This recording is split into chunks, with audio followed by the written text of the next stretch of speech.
Instagram has decided that 1950s food was a crime. Instagram is wrong. 35 of these so-called weird recipes are, once you actually taste them, incredibly good. And I am going to tell you exactly why. I have been cooking out of my grandmother's stained Betty Crocker for almost 30 years now. And I am tired of watching 22-year-olds scroll past a Watergate salad, make a horrified little face, and call it a war crime. It is not a war crime. It is a pudding, a pineapple, and a cloud of whipped topping. And if you taste it with your mouth instead of your prejudices, you will understand why every Methodist church potluck from Dayton to Tulsa had a bowl of it on the table in 1957. The aesthetics of mid-century cooking got clipped out of their context. The gelatin rings, the pimento-stuffed olives, the mayonnaise roses piped onto cold ham were not served ironically. They were served because in 1955, if you had a refrigerator that could hold a mold, a packet of Jell-O, and a tin of pineapple, you were announcing to the neighborhood that you had arrived. Those recipes were aspiration. They were also genuinely delicious, and the women cooking them knew it. Marjorie Husted, the voice behind Betty Crocker on the radio, understood that flavor and confidence travel together. Poppy Cannon wrote the Can Opener Cookbook in 1951 and was mocked for it. Yet almost every shortcut in your Trader Joe's freezer aisle is her grandchild. Peg Bracken wrote the I Hate to Cook book in 1960 and sold 3 million copies because she admitted, out loud, that pot roast is boring. These women are the reason we have Chicken Devon. They deserve better than a smirking TikTok. Come with me through 35 recipes the algorithm wants you to laugh at, and I will prove, dish by dish, that the 1950s American kitchen was not a punchline. It was a place where tired women fed hungry families with whatever the A&P stocked that week. And some of what they invented is still some of the best food this country has ever made. Let us start at the salad table, because that is where the internet spends most of its mockery. Watergate salad, pistachio instant pudding, crushed pineapple with the juice, a tub of Cool Whip, mini marshmallows, chopped pecans, folded together and chilled an hour. I know. Taste it. The pineapple acid hits the dairy in the whipped topping and tightens it into something closer to a set mousse than a salad. The pistachio pudding, mostly almond flavoring and a whisper of green, reads as marzipan against the bright sour fruit. The pecans give it the toasty edge that keeps the sweetness from collapsing. My Aunt Delphine made this every Easter from 1968 until she died in 2011, and I have yet to meet a child who turned it down. Next to it on the buffet, 9 times out of 10, sat frog eye salad. Mormon potluck royalty, invented in Utah in the 1970s but rooted firmly in the 1950s fruit salad tradition. Acini di pepe pasta, boiled and cooled, folded with mandarin oranges, pineapple tidbits, whipped topping, and a cooked custard of egg yolks, sugar, and pineapple juice. The tiny pasta beads sit on your tongue like caviar. They are chewy the way boba is chewy, but sweeter, softer. It is a textural dish, and anyone who dismisses it has never actually eaten it. Then there is ambrosia, maybe the oldest recipe on this list. Orange segments, fresh coconut, sometimes pineapple, sometimes real whipped cream, always a handful of maraschinos. The silken texture of ambrosia whipped cream, folded loose so it still ribbons, catches the orange oil from the peel and turns the whole bowl faintly perfumed. Fannie Farmer's 1896 cookbook already had it. It does not need defending, it needs tasting. 7-layer salad, though. That one earns its reputation, and then some. Iceberg lettuce at the bottom, then peas, then red onion, then bacon, then shredded cheddar, then a sealed dome of mayonnaise whipped with sour cream and a little sugar, and you make it the night before. The mayonnaise seals the lettuce from the air and, counterintuitively, keeps it crisper than a fresh salad.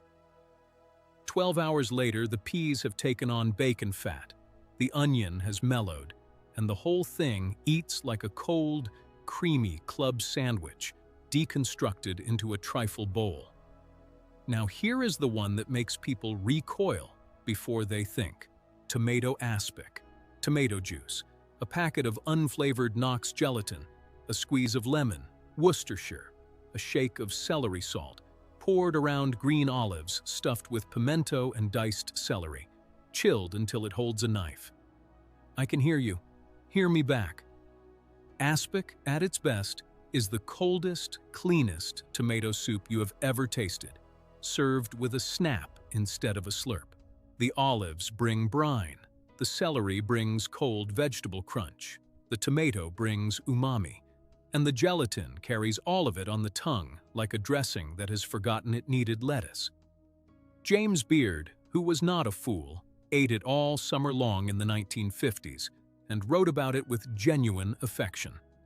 Serve it with a dollop of homemade mayonnaise and a saltine, then call me and apologize. Pickled beet eggs go in this same category, the category of things your grandmother knew that the algorithm does not. Hard-boiled eggs, peeled, dropped into the liquid from a jar of pickled beets with a splash of cider vinegar and a few cloves, left in the refrigerator for 3 days. They come out ruby red on the outside, fading, to violet, then to sunrise yellow at the yolk. They taste of earth and vinegar and a soft sweetness from the beet sugar. Amish Road stands in Pennsylvania still sell them by the dozen. Split one, sprinkle it with flaked salt, eat it on a hot afternoon with a cold beer, and tell me mid-century Americans had no taste. Pattern break. Notice something. Every recipe so far is cold, cheap, and assembled rather than cooked. That is not an accident.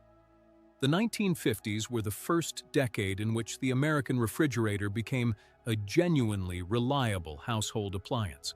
Before the war, an icebox was exactly that, an insulated box with a block of ice in the top, and it would not hold a gelatin set for love or money. After 1948, GE and Frigidaire were pumping out refrigerators with real freezer compartments, and suddenly the American housewife had access to a technology her own mother had never trusted. Of course she made gelatin. She was showing off her refrigerator the way we show off our air fryers. The jiggling tower of aspic was not a failure of taste. It was a victory lap. On to the main courses where the real redemption work needs doing. Cola glazed ham. Yes, really. A spiral sliced bone-in ham, studded with cloves, basted with a glaze of Coca-Cola reduced with brown sugar, Dijon, and a splash of bourbon until it looks like motor oil in the pan. The caramel lacquer of cola-glazed ham is not a joke. It is, chemically, one of the most sophisticated glazes a home cook can pull off. Because cola contains caramel color, phosphoric acid, and enough sugar to launch a Maillard reaction that coats the ham in a mahogany shell that crackles when your knife hits it. The acid tenderizes, the sugar burnishes, the spice and the clove keep it from going cloying. It is the dish that made me trust my grandmother completely, because the first time she served it to me, I was 14 years old and too cool for everything. And I went back for thirds. Next to it, equally misunderstood, Spam and pineapple glazed. Spam scored, in a diamond pattern, pineapple rings pinned on with cloves, brown sugar and mustard basted over the top, roasted until the edges blacken. The pork fat in the Spam renders down and mingles with the pineapple juice and the sugar into a sauce that tastes like the best ham you have ever had, with a little island swagger in the back. Hawaii eats more Spam per capita than any other state, and Hawaii knows what is good. Beef Stroganoff Original, not the hamburger helper version. The original, as it came to America via the Russian émigrés in the 1940s and fully domesticated by Craig Claiborne in the 1950s. Strips of beef tenderloin, seared hard, set aside. In the same pan, butter, shallots, mushrooms, a slosh of cognac, a whisper of Dijon, then beef stock, then sour cream stirred in off the heat so it does not break. Poured over buttered egg noodles with a snow of parsley. It is a weeknight dinner and a dinner party main in the same breath. Ignore every shortcut version. Make the real one once. You will understand why your great-aunt served it when the minister came over. Chicken a la king belongs in the same conversation. Diced cooked chicken, mushrooms, pimento, green peas, folded into a cream sauce built on chicken stock and sherry, served over toast points or inside a vol au vent. It was invented in the 1890s and reached peak saturation in the 1950s, and it is simply the original comfort bowl. The sherry is not optional. The sherry is what makes it. Pour a little more than the recipe says. Beef Wellington. Julia Child made it famous in 1965, but American home cooks had been trying it through the late 50s, and the version that wins has the layer of mushroom duxelles, the slick of pâté, and the crepe that catches the juice before the puff pastry goes on. Done right, you cut it, and the pink tenderloin stares out from a golden shell, and every forkful is meat, earth, butter, and flaky pastry in one bite. The 1950s hostess tried it anyway, and the ones who got it right knew something real. Then swing back down the price scale to Lipton Onion Soup Mix Meatloaf, ground chuck, a packet of Liptons, an egg, some breadcrumbs, soaked in milk, ketchup on top, into a loaf pan, 350 for an hour. The unexpected umami of Lipton onion meatloaf crust is what every critic misses. The dehydrated onion in that packet is essentially a concentrated allium bomb, and when it meets the beef fat and the Maillard reaction on the surface of the loaf, it produces a crust that tastes like French onion soup and pot roast got married. Serve it with mashed potatoes. Speaking of which, the ham and mayonnaise sandwich with pickle deserves its own defense. 2 slices of soft white bread, a thick swipe of Hellmann's on each side, cold, thin-shaved baked ham in a loose ruffle, a layer of bread and butter pickle chips, a shake of salt, pressed together. That is it. The mayonnaise is the sauce, the pickle is the acid, the ham is the protein, the soft bread is the frame, and the 4 of them together produce a lunch that has not been improved upon in 70 years. Every diner counter in America served it. Your grandfather took it to the plant in a metal pail. Kentucky, hot brown. Invented at the Brown Hotel in Louisville in 1926, a diner staple through the 1950s. Toast, sliced turkey, a Mornay sauce with cheddar and Parmesan, 2 strips of bacon, sliced tomato, broiled until the cheese is freckled brown. Eat it with a knife and fork. Do not wear a white shirt. Cincinnati chili in the same breath. Ground beef simmered, not browned, with cinnamon, allspice, clove, cumin, cocoa, and a base of tomato, then ladled over spaghetti, and topped with oyster crackers, diced white onion, and a mountain of shredded yellow cheddar. 3-way, 4-way, 5-way, depending on whether you add beans or onion.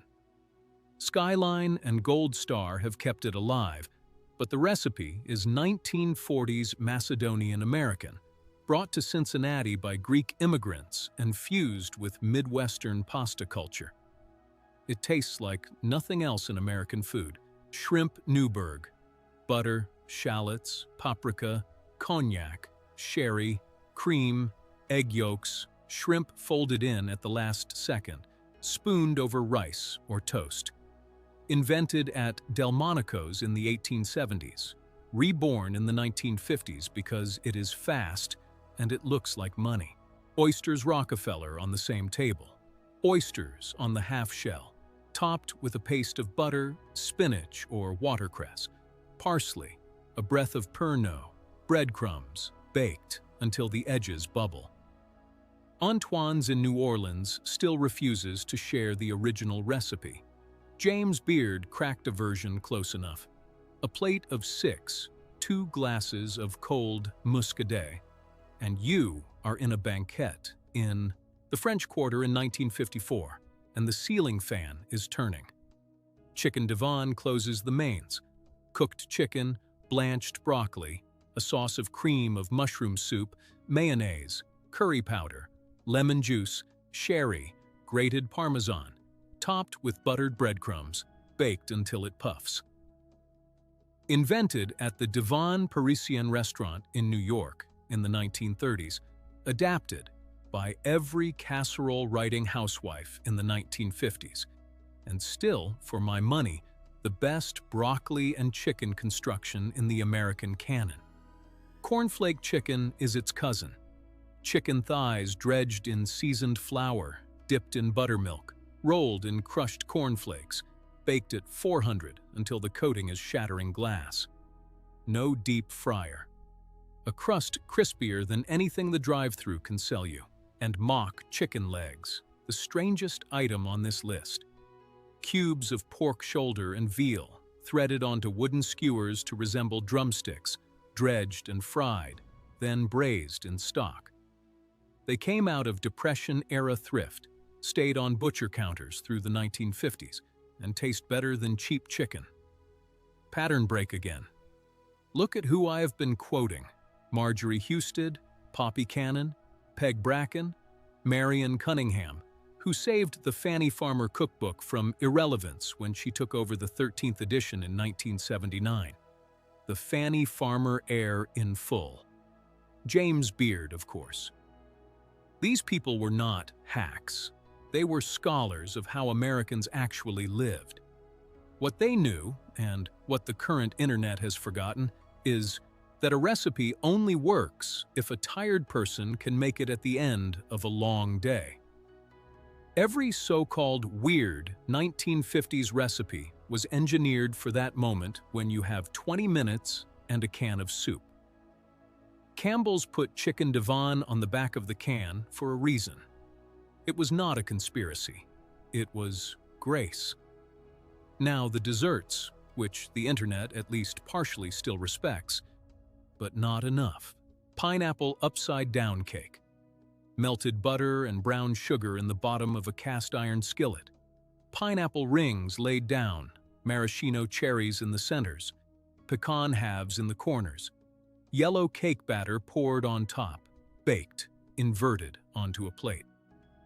The sugar and butter in the bottom of the pan turn to a deep caramel while the cake is baking, and when you flip it, that caramel runs down over the pineapple and soaks into the crumb.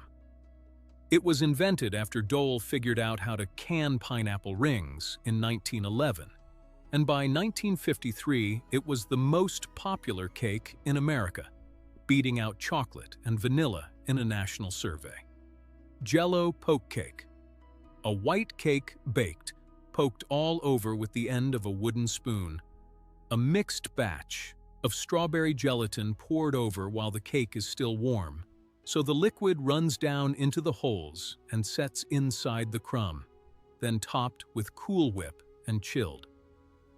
Cut a slice, and the cross-section looks like stained glass. It eats cold and tender and slightly tart, and it is the single best picnic dessert ever invented in this country. Chiffon cake, on the other hand, is the secret that the internet has genuinely forgotten. Harry Baker, a Los Angeles insurance salesman, invented it in 1927 and guarded the recipe for 20 years, selling chiffon cakes to the Brown Derby and to movie studios for their commissaries.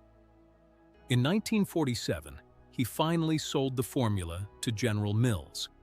And in May of 1948, Betty Crocker published it. In an 8-page pamphlet called Cake Discovery of the Century. Baker's secret, the thing he had hoarded for 2 decades, was vegetable oil. Up until then, every butter cake was, by definition, bound by butter, which solidifies at room temperature and yields a dense crumb. Baker substituted liquid oil, which stays liquid, and folded in beaten egg whites for lift. The result is a cake that is both as moist as a pound cake and as light as an angel food, and nothing in the American baking canon has matched it since. Make an orange chiffon. Use real oranges, you will see. Baked Alaska is the theater piece. Pound cake on a platter, a brick of ice cream on top, sealed in a thick shell of Italian meringue, run under a broiler for 30 seconds, or torched with warm brandy and set aflame tableside. The meringue insulates the ice cream so the outside browns and the inside stays frozen. Served at Delmonico's in 1867 to celebrate the Alaska Purchase, revived in the 1950s for dinner parties, and no modern dish has more drama per dollar. Icebox cake, in contrast, is the anti-drama. Nabisco famous chocolate wafers, whipped cream folded with a little sugar and vanilla, a cookie, a layer of cream, a cookie, a layer of cream, and so on. Building a log, wrapped in plastic, put in the refrigerator overnight. The cookies absorb moisture from the cream and turn, by morning, into something indistinguishable from chocolate cake. Slice it on the diagonal so each piece shows the stripes. Nabisco almost discontinued the wafer in 2023, and the nation nearly rioted. That is how beloved icebox cake is. Snickerdoodles belong here too, even though they date to the 1890s, because the 1950s is when they entered every church cookbook in America. Butter, sugar, flour, cream of tartar, baking soda, rolled in cinnamon sugar, baked until they crack on top and the edges are crisp, but the middle stays chewy. Cream of tartar is the whole game. It gives them the tang that distinguishes a real snickerdoodle from a sugar cookie with cinnamon on it. Sweet potato casserole with marshmallows is a dessert masquerading as a side. Boiled sweet potatoes mashed with butter, brown sugar, orange juice, egg, and a little bourbon, topped with mini marshmallows, baked until they go puffy and collapse into a toasted sugar cloud. Sweet potato and roasted marshmallow is genuinely craveable, and fighting it is a pose. One more pattern break, because I want to stop and honor the green goddess dressing. It belongs in its own paragraph. Invented at the Palace Hotel in San Francisco in 1923 for an actor named George Arliss, who was performing in a play called The Green Goddess.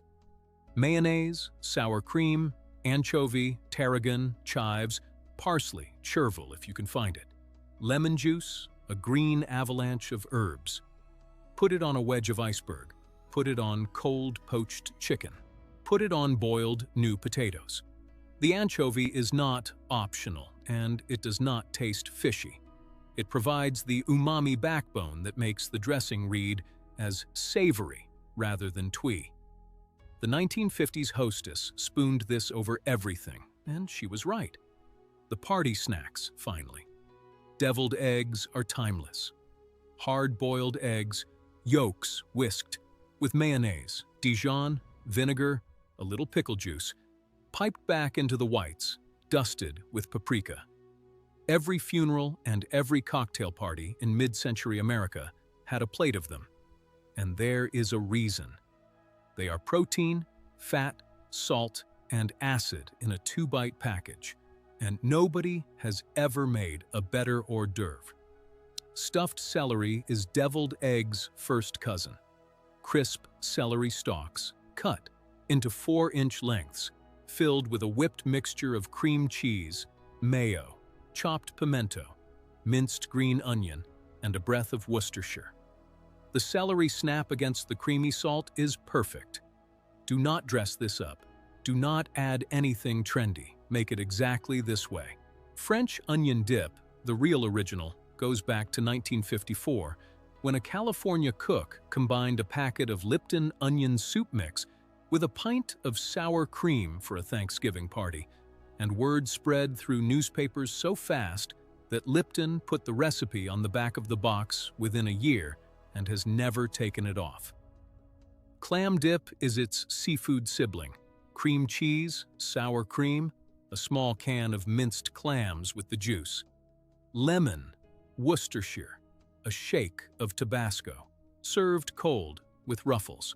Kraft put it on television in 1959, and it became a national habit overnight. Roquefort dip, slightly fancier. Good Roquefort, or domestic blue, mashed into sour cream and cream cheese with a splash of cognac and a mince of chive. Serve with cold celery and crisp apple slices. It is what the grown-ups ate after the kids went to bed. And at last, the breakfasts. Because the 1950s understood breakfast better than we do now. Popovers. 1 egg, a half cup of milk, a half cup of flour, a pinch of salt, beaten smooth, poured into a scorching hot buttered popover pan or muffin tin, baked at 450 for 15 minutes, then 350 for another 15.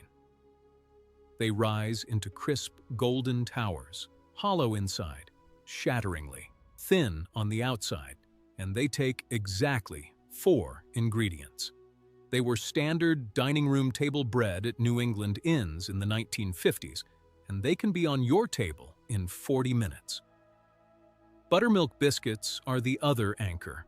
Real buttermilk biscuits, not the Pillsbury tube. White lily flour, if you can get it. Cold butter cut in.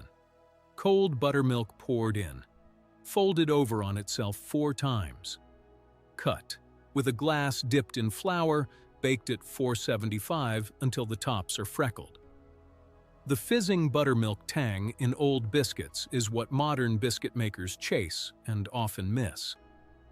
The buttermilk acid reacts with the baking soda to produce lift, and it also perfumes the crumb with a tang that supermarket cultured buttermilk can barely imitate. If you can get real cultured buttermilk from a dairy, get it. Split 1 hot, run butter into the crease, top with sorghum or strawberry jam, and start your morning the way 1953 started its mornings. And finally, because I am a sucker for the long continuity of American food, Johnny cake, which is also called hoe cake in the South. Cornmeal, boiling water, a pinch of salt, a spoon of lard or bacon grease, mixed into a stiff batter, dropped by the spoonful onto a hot cast iron griddle, crisped on both sides. Rhode Island has a law on the books defining what can and cannot be called a Johnny cake. It predates the United States itself. The Narragansett were making it before the Mayflower landed, and it was still on every New England breakfast table in 1952. Eat it with maple syrup and a slab of salt pork, and you will understand why our ancestors walked 20 miles before noon. So there they are. 35 recipes the algorithm has decided are strange, and every one of them is, in fact, a product of real intelligence, real thrift, real flavor, and real love. The women who cooked these dishes were not victims of bad taste. They were the first generation of American home cooks, with reliable refrigeration, national brands, affordable meat, and the time to read a magazine. They were experimenting at a pace that no generation of home cooks has matched since, and some of their experiments were misses, sure. But most of them, if you actually cook them the right way, are still among the best home food this country has ever produced. Peg Bracken would tell you to stop apologizing. Marion Cunningham would tell you to set the table properly. James Beard would pour you a glass of something cold and eat the aspic with you. Here is what I want you to do. Cook 3 of these. Any three. Pick one from the salads, one from the mains, one from the desserts, and put them on a real plate with a real napkin on a real Sunday afternoon. Then, and this is the part that matters, telephone your grandmother or your great-aunt or the oldest woman in your life and tell her what you cooked and what you tasted and what you learned. She has been waiting her entire adult life for someone to ask. Listen to what she says. Write it down. That is how a recipe survives, and that is how a country remembers who it is. The 1950s kitchen is our inheritance. Claim it.